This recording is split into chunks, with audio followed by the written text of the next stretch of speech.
Grievances की meeting में DRO को होना चाहिए था। वो उनके जूनियर अधिकारी बोल रहे हैं कि चंडीगढ़ बुलाया गया है, लेकिन ग्रीवेंसेस कमेटी की गंभीरता को देखते हुए डीआरओ को यहाँ होना चाहिए था। मैंने डीसी साहब को कहा है कि उसके एक्सप्लेन निकाल करके चार्जशीट करो। तो एक सवाल थे, ये ग्रीवेंसेस में उठे हुए थे, 9 परिवार थे, उनमें से 2 को छोड़ के बाकी का समाधान हो गया है। और दोबारा जो नए समस्याएं जो लेके आए हैं लोग, 7 परिवार नए आए हैं। और हमारा लक्ष्य यही है कि ऐसी व्यवस्था हो जाए कि यहाँ पर लोग आए ना।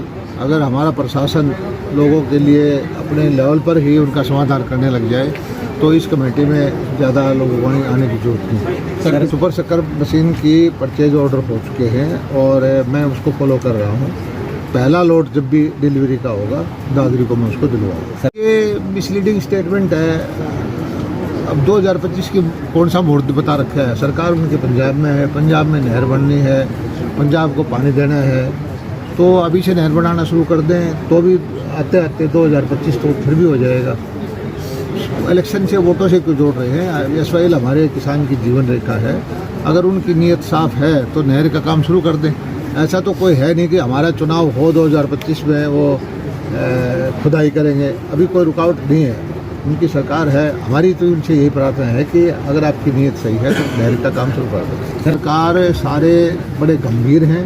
हरियाणा के सारे विधायक ही नहीं बल्कि विपक्ष के नेता भी, हमने पीछे जो स्पेशल सेशन बनाया था एसवाईएल में बहुत गंभीरता से चर्चा हुई और हर पार्टी के नेता ने ये कहा कि हमारी जीवन मरण का सवाल है पानी, और एसवाईएल का पानी हमें मिलना चाहिए।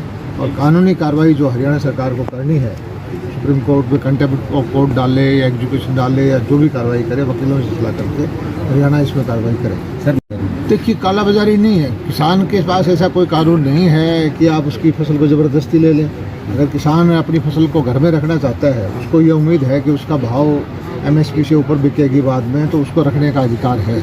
हाँ, व्यापारी को अगर बगैर टैक्स दिए अगर वो होर्डिंग करता है तो उस पर कार्रवाई हो सकती है।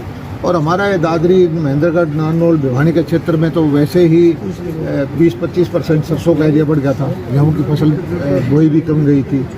और कुछ जो राजस्थान से गेहूँ के खरीदार आते हैं, जो मेरे किसान भाई बताते हैं कि 200-300 रुपये महीना ले रहे हैं, तो मंडियों में कम आ रहे हैं और किसान को अच्छा भाव मिले, इस बात की मुझे खुशी है। ऐसा है कि बाजरे के वक्त भी ये मुद्दा उठा था कि किसान को बहुत नुकसान हो गया, किसान का 800-900 रुपये बाजरा बिकेगा। तब भी मैंने कहा था कि बाजरा 2000 बिकेगा, 600 रुपये हमने दे दिया। 2200 रुपये के बजाय 2600 रुपये किसान को मिला। और 500 रुपये क्यों? अगर हम चाहते हैं किसान का गेहूँ 3000 रुपये क्यों ना बिके? ये सिर्फ राजनीतिक स्टेटमेंट है, बोनस का कोई वो नहीं है। बाजार का भाव तेज है और किसान को उम्मीद है कि इस साल अंतर्राष्ट्रीय स्तर पर भी अफरा-तफरी की वजह से भाव बढ़ेंगे, इसलिए किसान को अच्छा भाव मिलने की उम्मीद है। देखो, वैसे तो लोकतंत्र में कल्याणकारी सरकार को जनता की सेवा करने का हक है, लेकिन फ्री देने की जो प्रथा है वो अपने घर से दे नहीं रहे। जनता का पैसा है, उसका सही बंटवारा करना, सही सदुपयोग करना, विकास में लगाना, इंफ्रास्ट्रक्चर में लगाना, वो चाहिए। ये जो फ्री देंगे तो उससे मैं नहीं समझता कि किसी प्रदेश का भला होगा। पंजाब की आर्थिक हालत बहुत ख़राब है, कर्जे में डूबा हुआ है, विकास वहाँ कोई हो नहीं रहा।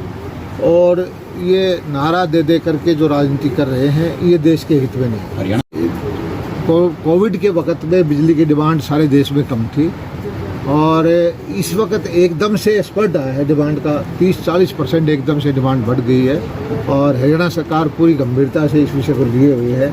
और मुझे नहीं लगता कि हरियाणा में कोई बिजली का संकट आने देंगे। वो कोयले का इंतजाम भी कर रहे हैं, बिजली खरीद भी रहे हैं, एक्सचेंज से बिजली भी महंगी भी ले रहे हैं। और हमारे मुख्यमंत्री जी, हमारे और अधिकारी सब इस प्रबंध में लगे हुए हैं। इसको किसानों को पूरी बिजली मिल पाएगी? बिल्कुल, किसान को तो किसी भी रूप में, मैं किसानों का मंत्री हूँ, उसमें मैं चाहूँगा कि किसान की कोई 1 मिनट भी कटौती ना हो। सर कि मैं किसानों का मंत्री हूँ, मुझे इस बात की खुशी होती है किसान के गन्ने का भाव, धान का भाव, जौ का भाव, चाहे उसकी फूल है, चाहे रेजिड्यू है, चाहे तूड़ी है, उसका भाव बढ़ने की मुझे खुशी है। लेकिन ये गौशालाओं का विषय ये है कि ये भी समाज के जो समाज सेवी संस्थाएं चलाती हैं तो उनको समस्या ना आए, ये विषय में मुख्यमंत्री से उठाया है कि उनकी मदद भी हमें करनी चाहिए। सर पेपर लीक देखिए ऐसा है कि छोटे मोटे कुछ न कुछ तो हो जाती है, हम पकड़ लेते हैं, उस पर कार्रवाई करते हैं, लेकिन मोटे तौर पर हमारी कोशिश ये है कि पारदर्शी तरीके से एग्ज़ाम हो, मेरिट से नौकरियां मिले, जो प्रतिभाशाली बच्चे हैं उनका हक कोई नकल मार के या कोई और किसी दूसरे अनियमितता करके ना ले पाए। सर पंचायत तो जो भी हमारे सरकार के संज्ञान में कोई विषय आती है उसकी जांच होती है, पुलिस बाकायदा इसको कार्रवाई होती है, जिसने भी कोई गैर कानूनी काम किया है उसको बख्शा नहीं जाएगा। यहाँ तो कर ही रखी है, और भी बहुत जगह ऐसे विषय आए हैं। दादरी में जैसे एक चेक का मामला आया था, भिवानी में भी इस तरह का लोकल बॉडी में आया है, तो हर जगह कार्रवाई हो रही है। हमारी सरकार में कोई चीज़ छिपाई नहीं जाती, हर चीज़ जनता के प्रेस के सामने रखी जाती है, जो कार्रवाई होती है वो आपके सामने है। लेकिन ये ज़रूर है कि हमारी कानूनी प्रक्रिया थोड़ी सी धीमी गति से काम करती है और कानून के हिसाब से कार्रवाई करने में लोगों को कई बार लगता है कि तेज़ गति से काम नहीं हो रहा है। केवाईसी को शिकायत आई थी कि बगैर किसान के मर्जी के पैसा सेविंग में डाल करके केसीसी का और उसके ब्याज लगा दिया, तो उस ब्रांच की मैंने एडीसी के अध्यक्षता में कमेटी बना करके ऐसे खाते देखे जाएंगे कि इस तरह के कितने केस हुए हैं जहां किसान ने उसका पैसा ट्रांसफ़र हो गया सेविंग में और उसने पैसा नहीं निकाला, और इस तरह की अनियमितता बैंक करेगा तो उसके खिलाफ कार्रवाई करेंगे। अपने आसपास की खबरें देखने के लिए प्रज्ञा न्यूज़ वर्क के 24 मीडिया को अभी सब्सक्राइब करें।